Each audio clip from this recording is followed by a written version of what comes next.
Thank you all for being here. My name is Ryan Verrett. I'm with the Director Center of Medical Ethics for Louisiana Right to Life, and I live in Breaux Bridge, and we kind of facilitate our Lafayette office. And it's good to see so many people here from different parts of the state. We have North Louisiana, Oak Grove, West Carroll Parish. We have people from Calcasieu Parish. We have people from everywhere, Cameron, Baton Rouge. So you name it, they're here. Fantastic. So as typical with a lot of people who enjoy being around each other and talk a lot, we're running late, but we're going to get started. And the first person I want to introduce who's going to come up is Senator Elbert Guillory. I'm sure some of you know about him. 2 years ago, I came on board with Louisiana Right to Life. One of the unique things we get to do is go to the legislature and basically get some people to start having conversations about how can we save life. And I didn't really know many of these people, knew some of them. And I met Senator Guillory a couple of times at a place called Préjean's, a restaurant in Lafayette. I guess he likes to go there. And one time I said, Senator, I was all excited. I got all these talking points in my head, and I said, this is what we're doing, this is what we're working on, we got your vote. He just kind of gave me this look inside. He says, I'm on your side, So I had all my talking points ready, because you have like 2 seconds to grab these people's attention, and he said, I'm on your side. And he's really on our side. He is 100% on our side. And he's doing some amazing things out there, and he's got a lot of support. So I want to just invite him to come up and just talk about standing up for life in the face of adversity. Senator Guillory.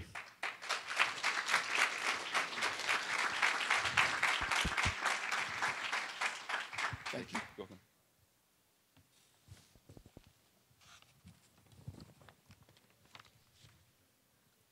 Good morning.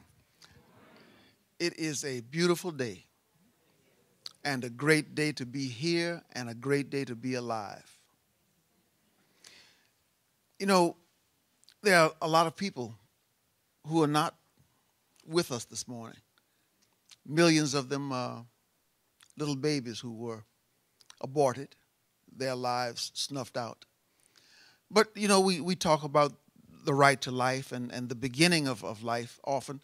I'd like to share an experience with you that I'm having right now with the other end of life, the elder years. My mother's 104. And, Dad left early, though. He left at 102. Mother's been in the hospital for the last 3 months. And it's been difficult. She has 3 children, and basically one of us has been at her side during all of these 3 months, and we still try to do our jobs in between. But sleeping on the floor in the ICU next to Mom's bed, one gets a great appreciation for life, the gift of life, and how the Lord plays it out. She coded 3 times in the last 3 months. We planned her funeral twice. As a matter of fact, the doctor called us together on 2 nights and said, well, she's not going to make the night. She's not going to live. So we all got together and made plans. One Wednesday night, we made those plans, and she lived through that night and through the next night. And so that Friday night, she called me real close and said, I heard y'all talking about about a funeral. Tell the undertaker, his name is Chubby. She said, tell Chubby, don't gas up the hearse yet.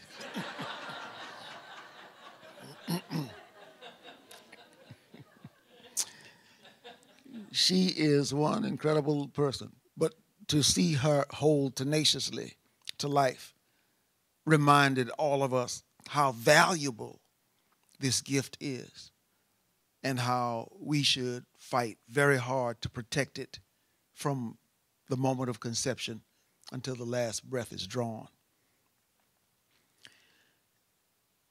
The right to life begins with respect for life. And what we have right now in our country is a problem. We have a culture of killing that does not respect life. We cannot expect the generation that's coming along today to be with us in this fight for life, because they have no respect for life. They're not taught to respect life. We have violent music, and we have violent radio, violent movies. We have these violent video games. Let's talk about those video games for just a second. If you take a 3-year-old child and you sit him in front of a television set that's blaring violent video games, and you do that day after day, month after month, year after year, by the time that kid becomes 13, he's been brainwashed. What we've done is we've inculcated into his little brain the only solution is to kill it. Whenever there's a conflict or a question, something arises, his solution is to kill. His response is to kill. That is exactly the opposite of what we should be doing. We're putting garbage into our children, and you and I are standing on the sidelines letting that happen. One of the things that we must do, those of us who respect life, is to redirect America in a way that we get rid of the culture of killing and create respect for life. There was a teenager who went up to rob a lady, and she was pushing a little toddler in a stroller, and he said, "Give me your money." It's a true story. And the lady said, "I don't have any money." So he shot the kid in the face. Bam! And he said, "Now give me your money." That story, true story, so devoid of caring, so devoid of humanity, is what is coming, because we are permitting garbage to be fed to our children. Those of us who respect life must stop it. And we must stop it with laws. We must use laws to stop that. People talk about, oh, it's their First Amendment right. That's not true. It's not my First Amendment right to stand up in here and yell, "There's a fire, there's a fire," and we all start to trample each other. That's irresponsible speech. That's not speech that's protected by the First Amendment. And the garbage that we're putting into our children is not protected by the First Amendment. It's garbage, and we need to get rid of it.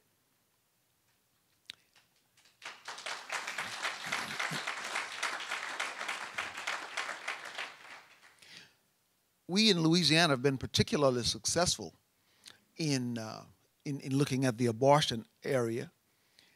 We have passed a series of laws, sort of like a noose around the neck of abortion, tightening and squeezing, and we're going to continue passing those laws until abortion does not exist anymore in the state of Louisiana. Every year.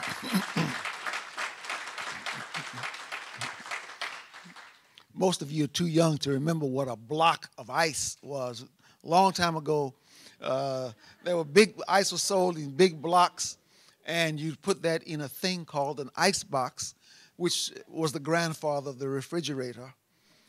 Well, you would chip away at that big block of ice, and that's what we're doing with abortion here in Louisiana. We're chipping away. Every year, we're getting closer and closer to the end of that block of ice. We're going to pass this year, again, at least one, possibly two laws that will diminish. Let me not put it that way. Let me say it positive. That will make abortion much more difficult to have and much safer. Let's put it that way. We'll make abortion much safer and much less practiced in the state of Louisiana. Trying not to say it in any kind of negative way, but what we're doing is getting rid of it piece by piece.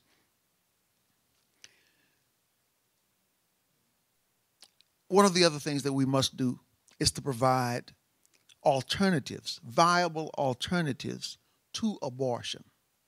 That is one way to get rid of it.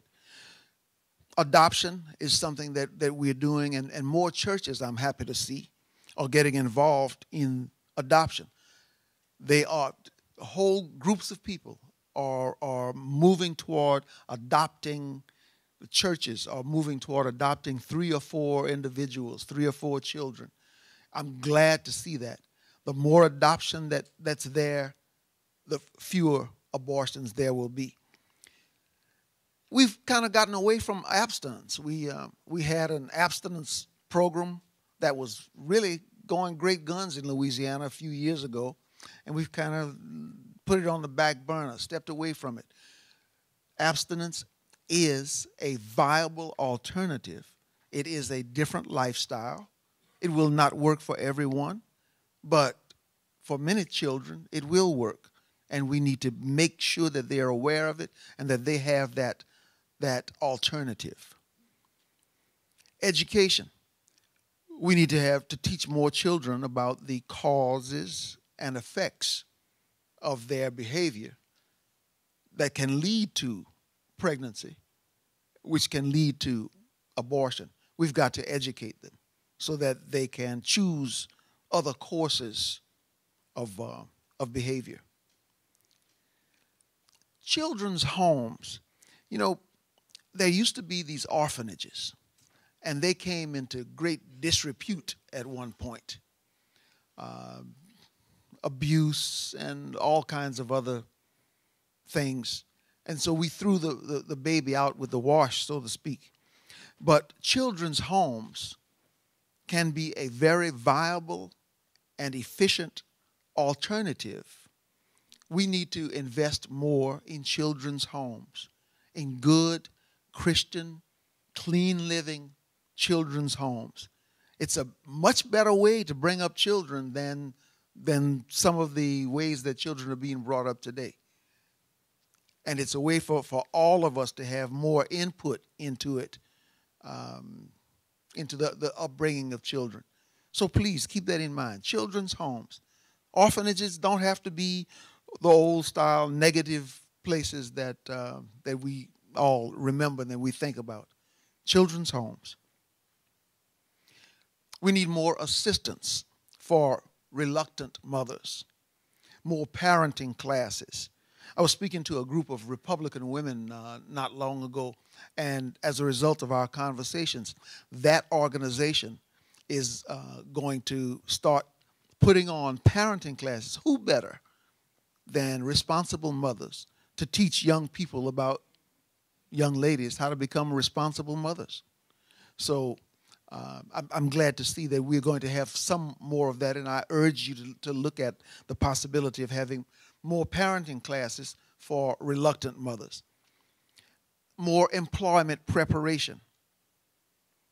Mothers can go down some bad roads leading to putting a kid who's 3 years old in front of a television set because they don't want to have to deal with and maybe don't know how to deal with that kid. They get into the welfare system because we don't have enough employment preparation. We need, instead of letting them go down that road, we can turn them with preparing them to be viable, tax-paying, hard-working Americans, preparing them to live the American dream. Obviously, they've gotten off the track. Let's get them back on track. Employment preparation.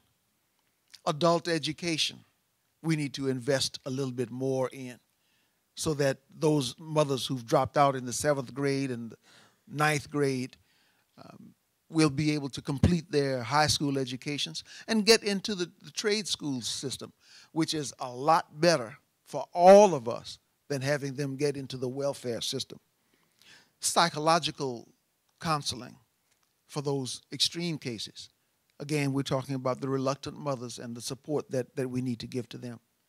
So, in order to protect and promote this sacred right, this right to life, this right to breathe and to walk and to talk, we need to eliminate the culture of killing, and we need to do that with laws.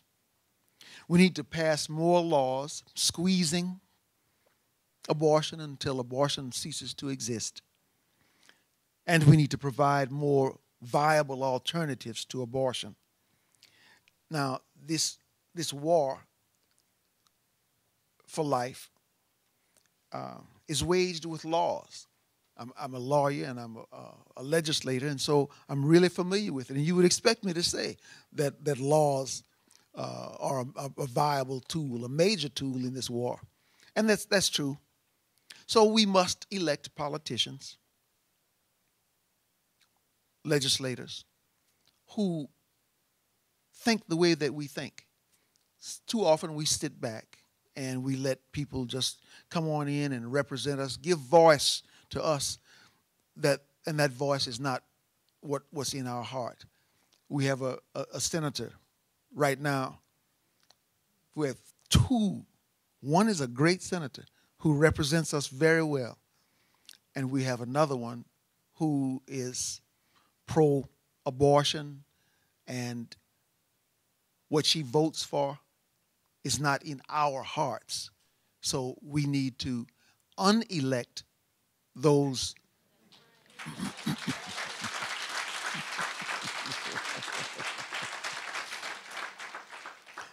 unelect those persons who do not give voice to our hearts. We need for you to stand up. We need for you to roll up your sleeves and work.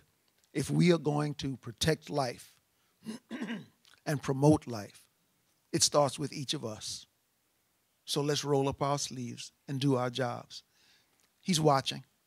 You know, we can let things go. We can sit on the sidelines. The consequences for sitting on the sidelines now are eternal. We have to answer one day. We have to say, when he says, well, what'd you do about all this murder that was taking place? It's not the time to hem and haw. You need to be able to say, Lord, I did my job. I did my duty. So let's make sure that we all roll up our sleeves and get to work and protect life. Thank you for letting me be here with you this morning.